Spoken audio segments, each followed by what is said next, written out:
Order of operations and evaluation of expressions. The first thing I want you to be exposed to here is a power. A power is made up of a base, which is the 5 in this circumstance, in blue, and the exponent, the 2, which is in red here. The important thing at this initial part is to know that whenever you write a power, you're going to write a large number and then a smaller number to the upper right. So if we're writing powers, this is how you would do it, okay? Now, what is a power? A power, like I said, is made up of the base and the exponent. The exponent of a power, the 2 here, tells you how many times to use the base as a factor. Do you remember what a factor is? A factor is part of a multiplication expression. For example, 6 times 2 equals 12. 6 is a factor. 2 is a factor. And 12 is the product. Right, I knew you would remember that. Is a product. Now, any part of that's not the product, the other parts of the multiplication process are called factors, okay? So when it tells you how many times you're going to use the base as a factor, that means in this circumstance you're going to use the 5 2 times as a factor. So that means it will be 5 times 5. Alright, now, changing just for a second, you simplify a numerical expression when you replace it with its single numerical value. For example, the simplest form of 2 times 8 is 16. You're given 2 times 8 and somebody tells you to simplify it, the answer would be 16. To simplify a power, you replace it with its simplest form. So let's try one. Or let's try a few. Okay, so we've got 2 cubed. Cubed is another way of saying 2 to the 3rd power. 2 to the 3rd power means 2 times 2 times 2. And this is the way you do it. You go 2 times 2 is 4, times 2 is 8. Then we've got 10 to the 7th. That is 10 times 10 times 10 times 10 times 10 times 10 times 10, which gives you 10 million. Now, I want you to understand something. There's a shortcut here that you should recognize quickly, okay? 1, 2, 3, 4, 5, 6, 7 factors. How many zeros would that be? 7 zeros. And look at your answer over here. 1, 2, 3, 4, 5, 6, 7. 7 zeros. And if you multiply 1 by itself, what do you get? 1, right, so that's going to be a 1 followed by 7 zeros. Now let's look at this one. 2 tenths to the 4th power will be 2 tenths times 2 tenths times 2 tenths times 2 tenths. You do it the same way as you did the first one up there. 2 times 2 is 4, times 2 is 8, times 2 is 16. So we come over here and we write 16. Okay, but you have 1, 2, 3, 4 decimal places, okay? 4 decimal places. So we have to have 4 decimal places. So let's see, we've got 2 here. So if we go 1, 2 more, that gives us 0.0016.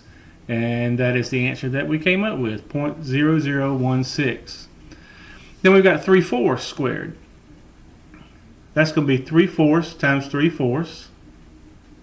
And remember, numerator times numerator, denominator times denominator. So that would be 3 times 3, which is 9, and 4 times 4, which is 16.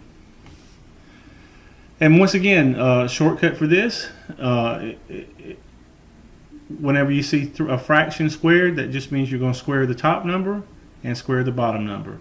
3 squared is 9, 4 squared is 16. Alright, now, you've been used to PEMDAS. What I want you to get used to now is GEMDAS. Because really, there's a lot more grouping symbols than just parentheses, and you need to be aware of that whenever you're working, simplifying things. So grouping symbols comes first, then exponents, then multiplication and division, and then addition and subtraction. Grouping symbols. You're familiar with parentheses, and then you've got this type of bracket, this type of bracket. This is a grouping symbol here because it tells you to take care of this 5 plus 3 before you do any of the division here, okay? This is a grouping symbol because it tells you to get the square, to make this 5 plus 3 as an 8, and then get the square root of it. Okay, so whenever you see something like this, it divides it into two parts, and you're supposed to do those parts separately. See, this is divided into two parts, the part inside, the part outside. You take care of the part inside first, and then you take care of the part outside. What is the simplified form of this expression? So we've got 2 times 3. Oh, let's write this down. Let's get a different color. Remember, we've got GEMDAS. There are no grouping symbols. There are no exponents, but there is multiplication. So we're going to take care of multiplication first. So this will be 2 plus 3 times 5 is 15. And then we simplify the 2 plus 15 and get 17. What's the simplified form of this expression? Let's write it down again. GEMDAS. Are there any grouping symbols? Well, yes, there are. So we come up here and we go 6 minus 2 and we get 4. And whenever you simplify a grouping symbol, you can remove the grouping symbol. So we remove the parentheses now. Rewrite the problem. 4, is there an exponent? Yes. So we go 4 cubed means 4.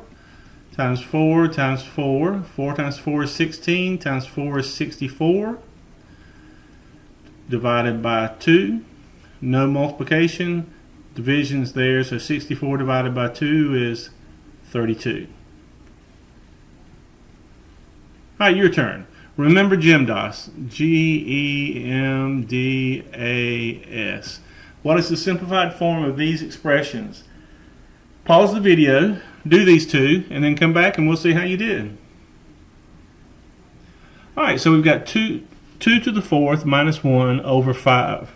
Remember, there's a grouping symbol there. The 5 doesn't have to have anything done to it, but up here we do.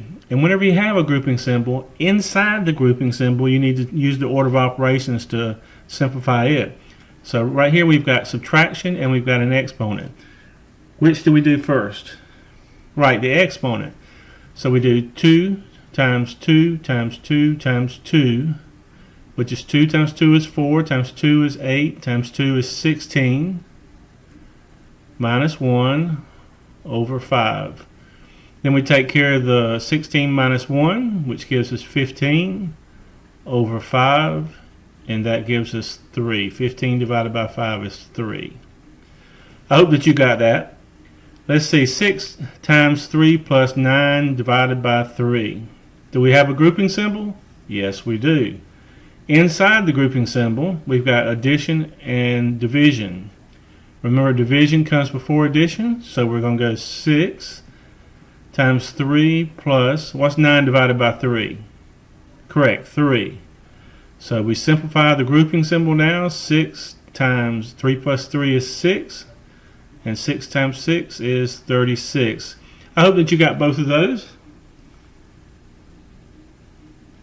Alright, you evaluate an algebraic expression by replacing each variable with a given number. Then you simplify the expression using the order of operations. It's just one additional step that you have to do.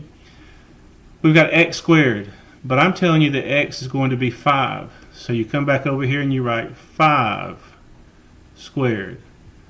And instead of x, I'm telling you x is 5. So you put a 5 there. Minus 12 divided by, and instead of y, I'm telling you to put 2. So you put a 2 there, 2 squared. So now we simplify it. Let's write over here GEMDAS. Grouping symbols? No grouping symbols. Exponents? Yes, we've got them twice, here and here. So let's simplify those. 5 times 5 is 25, plus 5 minus 12 divided by 2 squared is 2 times 2 is 4. Alright, so we've taken care of the exponents. Is there any multiplication? No. Division? Yes, there is. So we go 25 plus 5 minus 12 divided by 4 is 3. So we've taken care of the division and we're just left with addition and subtraction. So we go 25 plus 5 is 30 minus 3 is 27. Okay. Alright, evaluate xy squared for x equals 5 and y equals 2. Now I've got a star here, and the reason I've got a star is there's something I want you to make sure that you're aware of. When you see xy, what does that mean? Well, it means x times y. Whenever you see letters up against each other or a letter and a number up against each other, that means that to multiply. So that's x times y. So when you replace the numbers, you don't write 5, 2 like that. You write 5 times 2 squared. Okay, and then that would be 5 times 2 is 10 squared. 10 squared would be 10 times 10, which would be 100. Your turn. What is the value of each expression when A is 3 and B is 4? Take your time on this, pause the video, try these two, and then come back to me. So we've got 3b minus a squared. Instead of b, we're going to put 4. Instead of a, we're going to put 3.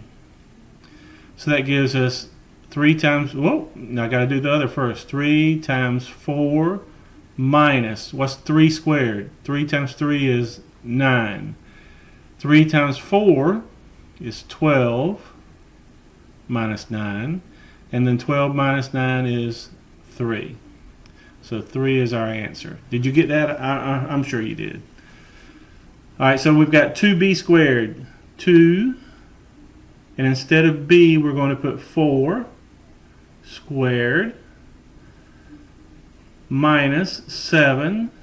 Okay, and instead of a, we're going to put 3.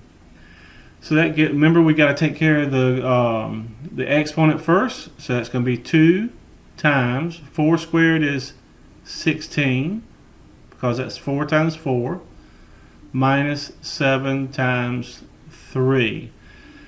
2 times 16 is 32.